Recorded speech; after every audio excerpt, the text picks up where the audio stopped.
go. Hi, my name is Lori Groh. I'm owner of VitalMinds, a new online private practice for counseling service. Today we have Rachael Sheets with us. Welcome, Rachael. Thank you so much, Lori. Great to be here. Great to have you. So today I wanted to talk a little bit about Rachael and her work, just so everybody can get to know her better. And the first question I want to ask you, Rachael, is who do you help?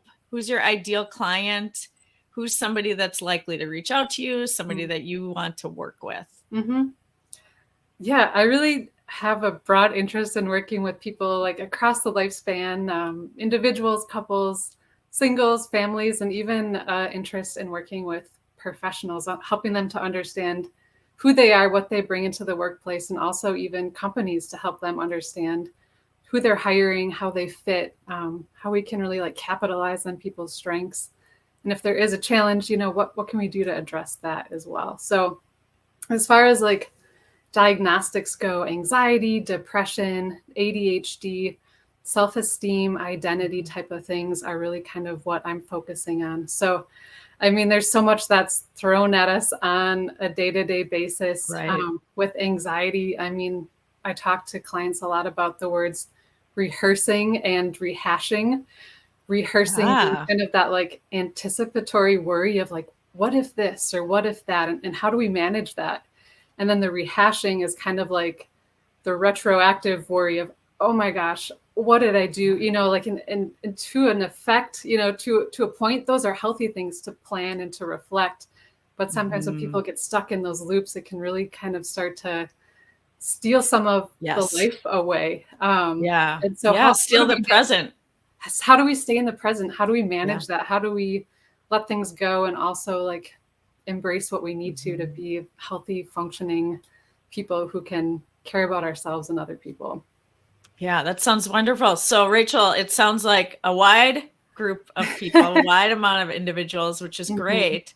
But it sounds like that focus would be on potentially some professionals or even companies coming in to maybe have you come in there and talk with them a bit. And it also sounds like that typical overthinking scenario that I think a lot of us struggle with of, okay, what is going to happen next? Right. And how can I prep for every single thing that might happen?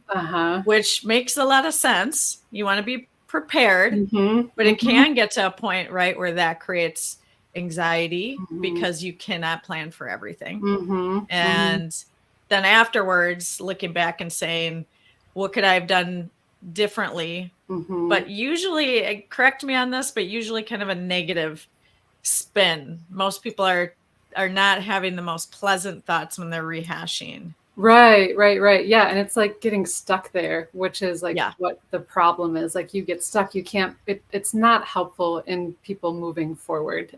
It makes you stuck instead of progress. So we kind of try to like change up that thought pattern of like, how can, this is adaptive in some sense, but how can we get out of the cycle of being stuck and use this good thing to move forward, to help you achieve what you want to achieve. Right. Which is great. I feel like I want to come see you and you can help me with some of that. That might be something I fall into. I mean, who doesn't struggle with that? Correct. It's pervasive. It's everywhere. We can all get caught in the trap of, like wanting to do our best even and getting stuck there. So how do we turn that into something that can be helpful to us? Yeah, I think that's awesome. I could talk about that forever with you. I know. Me too. Yeah, we do. All right. So next one, I want to hear a little bit about your approach to helping. Very excited to hear about this. Yeah, I mean, so many different therapists have so many different great approaches. I think something that really sets therapists apart is, do they take a guiding approach or a more like directing approach? I definitely fall into the guiding approach, where I don't want it to be about me. I want it to be about the person in front of me, and how can I not necessarily even lead, but come alongside and listen well to what they want out of therapy, to what they want out of life, and come alongside them and take a look at and explore what are some of the hangups in that process, and then help them to look within themselves and find out, okay, this is how I can do that. Yeah. If I give you a list of 1 through 10 and direct you, say, this is what you have to do, it's not coming from you. So we work together in the therapeutic relationship to figure out, what do you want and how can we get that from within the person, to really help them step into who they are, and achieve what they want to achieve. Yeah. So Yeah. really an approach of like support and empowerment, discovery, reflection, and figuring out how we can together get to where they want to be. Right. I love that. It's that together guiding side by side, not a forceful, these are the things you need to be doing. But this is the goal. How do we get there? And figure out a way that makes sense for the person. Because I think that's the big piece. Yes. Because there's a lot of information out there. We've definitely talked about that, but there's a lot of information and that can be very overwhelming. What actually is going to work for that person is going to be extremely useful. It saves somebody a lot of time to just think about me, like what's going to work for me. Yeah, exactly. Awesome. All right. So what are your strengths as a therapist? Yeah, it's a great question. And for me, I think what I really bring that's unique is almost kind of difficult to put into words. Like, I really value like relationship and presence, and being with someone, making them feel comfortable and like seen and heard and valued and understood, and I'm curious about a person. I think oftentimes people fear, oh my gosh, like I'm stuck. What have I done? I don't know what to do. Like they're going to judge. And it's like, let's talk about it. I'm curious, like you've had maybe a tough path and that's okay. And let's explore that and let's unpack that. And I think I can do a good job of really just like meeting people where they're at, sitting with them, exploring those things from a curiosity perspective, in a warm and compassionate, understanding way, while we discover together, like what's going on here, and how can we partner together. Yeah, it is. You're right. It is a hard thing to put into words, just knowing you so far. It is that comfortable feeling when we've talked, right? And we could talk forever and ever. And that's such a wonderful quality you have where I know I don't feel like I would ever be judged in our just typical work day-to-day kind of conversations. And that is so important when someone's coming in for therapy to feel like, my therapist is going to be there, listen, and I can really feel like I can tell them whatever I need to. You don't have to tell. I always say to clients, you don't have to say everything all at once. You don't have to say things you aren't comfortable with yet, but it does help significantly when you trust your therapist. And that takes time sometimes, but I think you have that ability of creating that pretty quickly, which is great. Yeah. And I think it's really helpful too for people who are on the fence about therapy too. Like I think one of the hardest things about it is taking that first step and making the first call. And if people know that there is like the water's warm, there's a soft place to land. Like I feel like I could really help specifically those people too, to have a good like first time therapy experience, and really help them to understand that it doesn't have to be this like overwhelming, scary process. But it can start slow and it can start easy. And we go from there. Yeah, I think that's awesome. All right. So now what can a client expect with coming to a session with you? So if somebody is looking to come talk to you, what could they expect from that time? Yeah, I mean, we've talked a little bit about it, but it'll feel comfortable. It'll feel laid back. I'll spend some time listening. I'll spend some time asking some questions. We'll take a look at, my mind is full of different like frameworks and theories. I draw from like attachment theory and systems theory. And then as far as interventions like CBT and narrative therapy, solution-focused therapy, schema therapy. So all of these different things are brought into the sessions eventually to really just like help us to conceptualize the problem, and then figure out what is going to be a real effective intervention for treatment. Right. And when people hear cognitive behavioral therapy, I mean, really, it's like sorting out fact from fiction. It's figuring out like what is real and what is not. What am I thinking is real that might not be and causing me some anxiety, and addressing that. Narrative therapy being like, hey, let's look at the road behind us. And what does that mean? And what is the significance of that road in this moment? But then also looking ahead at a blank slate and rewriting the story. What do you want this story to look like? We can dream together. We can think together. We can reflect together and look at how like the past influences the present and how we want it to influence the future. Schema therapy kind of putting like is our like brain's filing system. Like where do we put information into these different folders? And what do we do if we don't have a folder for that information? And what does that mean about me and myself and how I interact with myself or understand myself and interact with the world?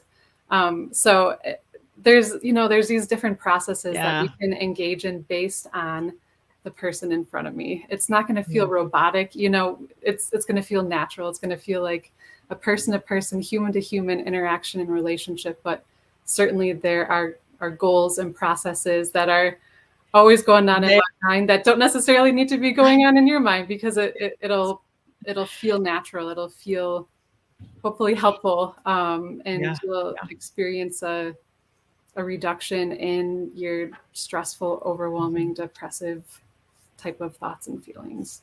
Yeah, I think that's great too, to have a handful of different techniques and theories that you use, because it is so true that everybody comes in with something different, and everybody's so different, so very different. Yep. That one type of therapy can't fit for everybody. So being able to take pieces too, I think that can be very helpful as well as part of that. Okay, I'm going to use a little this and this and see how this works and feels with that client in front of you, and they let you know. And I would love to talk more about those therapies with you. So hopefully we can do that soon. Yeah, absolutely.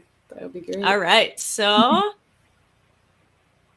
missed that one. We're on to the results. So what are a client's expected results? What can they expect after seeing you? Yeah. So Lori, even like you so nicely said before too, I used to work in an acute setting where people come in and I meet with them one session, and sometimes in really a challenging time. And people have said, wow, I feel better.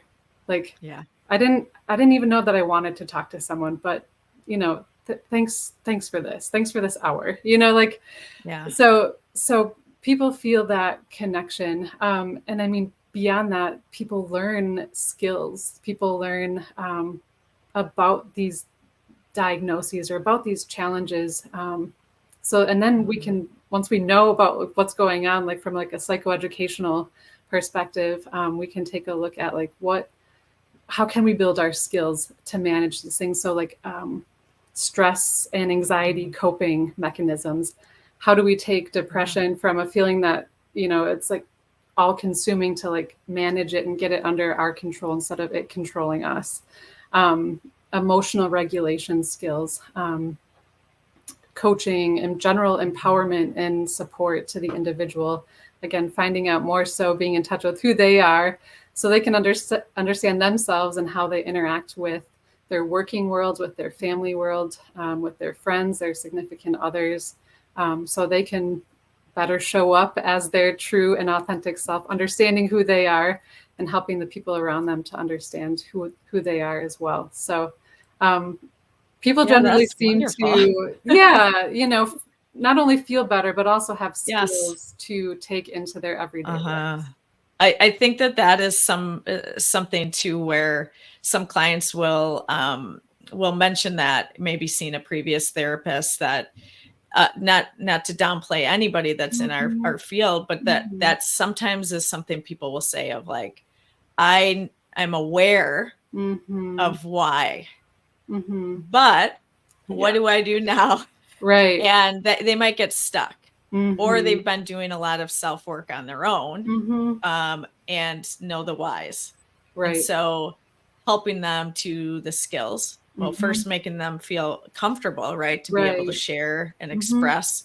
And then, if they don't come with some of the whys, or they need help with some of the whys or the awareness, help them kind of see some of those patterns and who they are and who they might want to be in relation to that. But then I feel like that most important part that people will want to do is make the changes that they want, whether that's internal, external, whatever those things are, but being able to have the skills to actually do those things. Because feeling better temporarily, right? We know that that's everything up and down. Right. Temporary. So yes. So I love that you focus also so much on the skills and coping skills and what does this person actually need to make their life the way that they would like it to look. So yeah, you got seems amazing to me. Yeah, it's a neat process, Lori. And like you said, too, like you figure out where they're at. If they have the whys, awesome. Then we can fast forward. We can skip ahead to like some skills. If they're coming in confused and overwhelmed and like, I just don't understand why I'm feeling like this, we can also start there. We'll start with the why. We'll start unpacking some things. But wherever they're at, we meet them there and go from there and jump into the process. Awesome. Well, thank you so much, Rachel. Yeah. I have your information on the bottom, but if you would like to reach out to Rachel, you can go ahead and go to VitalMinds.com and you will see your information there. You can schedule right online. And it was so great meeting with you today. Yes, you too, Lori. Thank you so much. All right. Take care. Yeah, Bye. you too. Bye-bye.